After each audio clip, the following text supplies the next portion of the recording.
Hi guys, magandang araw po sa inyong lahat dyan at welcome back to my channel, Kadogsing. Ngayon guys, andito na naman po tayo magbibigay ng mga konting kaalaman about sa pag-iitikan. Ngayon guys, ang topic natin sa video na to ay tungkol sa ating mga ducklings na ititrain na natin sila sa kanilang bagong tubigan.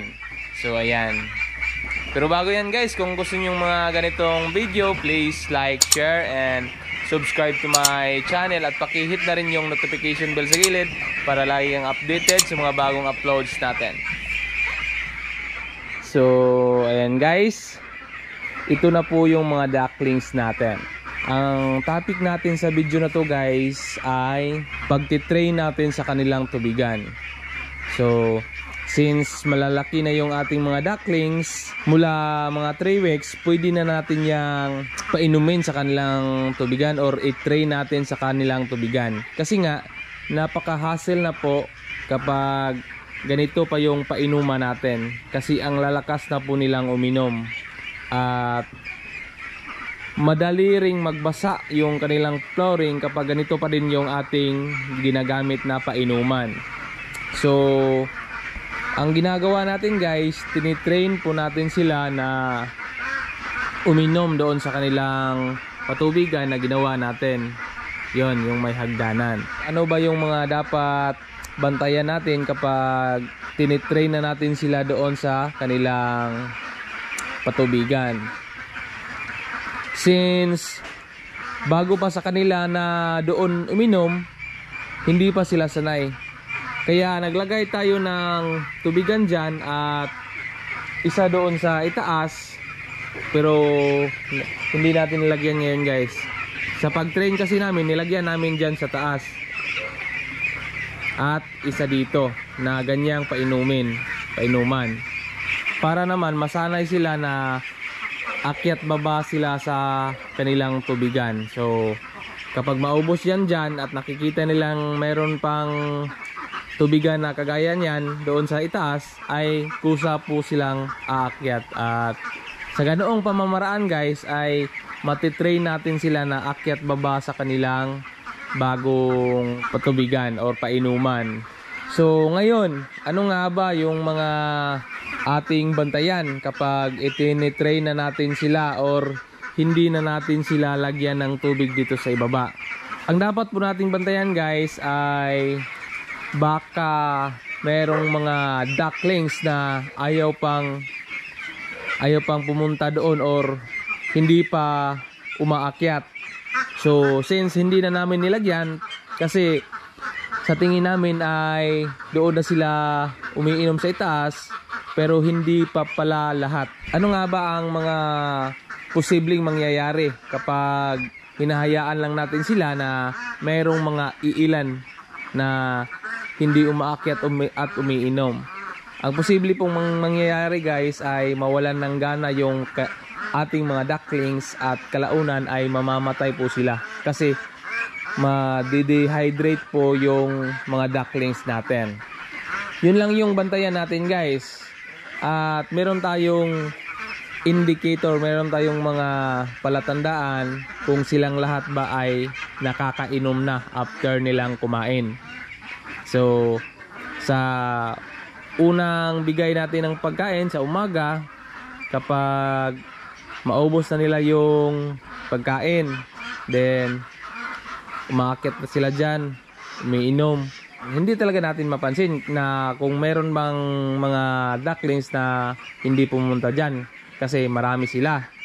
So ang atin pong babantayan kapag mawala po ng gana yung mga ducklings natin or hindi nila maubos yung binibigay nating pagkain sa hapon or sa tanghali, ang ibig sabihin yan ay kulang po sila sa tubig or merong mga iilan na ayaw pumunta doon sa itaas at iinom. Ang dapat natin gawin, lagyan ulit natin ng tubig yung kanilang tubigan dito sa ibaba para makainom po sila.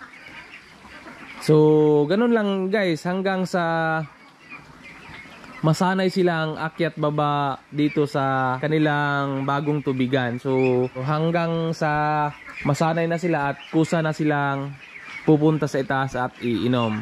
So yan lang po yung mga palatandaan guys para iwas pagkamatay. Kasi kapag merong namamatay, ang ating pinakaunang maiisip dyan ay baka nagka-stampede. Pero ang dahilan po nun guys ay na-dehydrate yung ating mga ducklings. Sa ganito nakakalalaki, so sayang na malagasan tayo na malalaki na sila. Which is dapat hindi na sila mga laga sa ganitong edad kasi nga malakas na yung katawan nila. So mayroon ding mga ganyan guys na kaso na hindi natin alam na yung pag-transfer natin ng tubigan or hindi na natin nilagyan sila ng tubig dito sa ibaba ay yun yung dahilan. So yan talaga yung ating babantayan guys kapag hindi na tayo maglalagay ng tubig dito sa ibaba at tingin natin ay wala silang gana sa pagkain, dapat magtaka na po tayo niyan. So yan lang po yung pinaka lesson natin ngayon na huwag nating biglain na pawalan ng tubig dito sa ibaba at paunti-untiin lang natin sila na i-train dito sa kanilang bagong tubigan na dito na sa hangar. Sa ito na style ng tubigan guys ay matagal po silang i-train na doon na iinom sa kanilang bagong tubigan. Matagal po silang i-train dito na design natin na tubigan. So ang mas maganda guys kapag mga ducklings pa sila, ganito na tubigan na pa-slant lang hanggang doon sa kanilang PVC na painuman. Ayan guys. So madali silang i-train dito. Kasi nga ano lang, pag akyat nila andun na yung kanilang tubigan. Dito mas malayo kasi guys. So mas matagal silang i-train dito.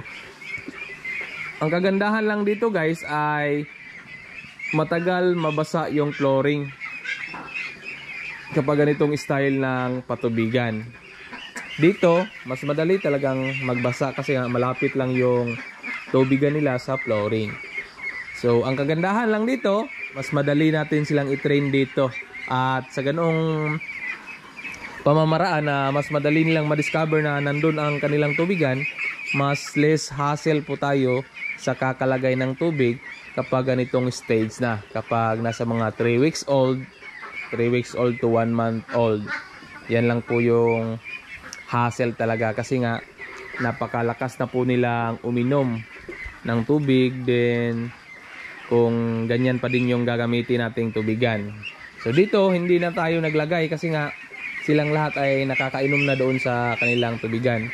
Dito lang talaga sa ganitong design na dalawang tubigan. So bakit magkaiba yung design ng ating tubigan? Late na po natin itong ginawa. Ito po yung improvement sa ating grower house na ginawa na nating per box yung kanilang kulungan para maiwasan yung stampede at pag-uunahan sa pagkain. So yan po yung ating na-analyze kapag per box din sila sa ganitong edad. So yan lamang guys yung ating ma-share ngayon sa ating video. At sana'y meron kayong mga konting kaalaman na nakukuha. Muli, magandang araw po sa inyong lahat dyan. God bless you all.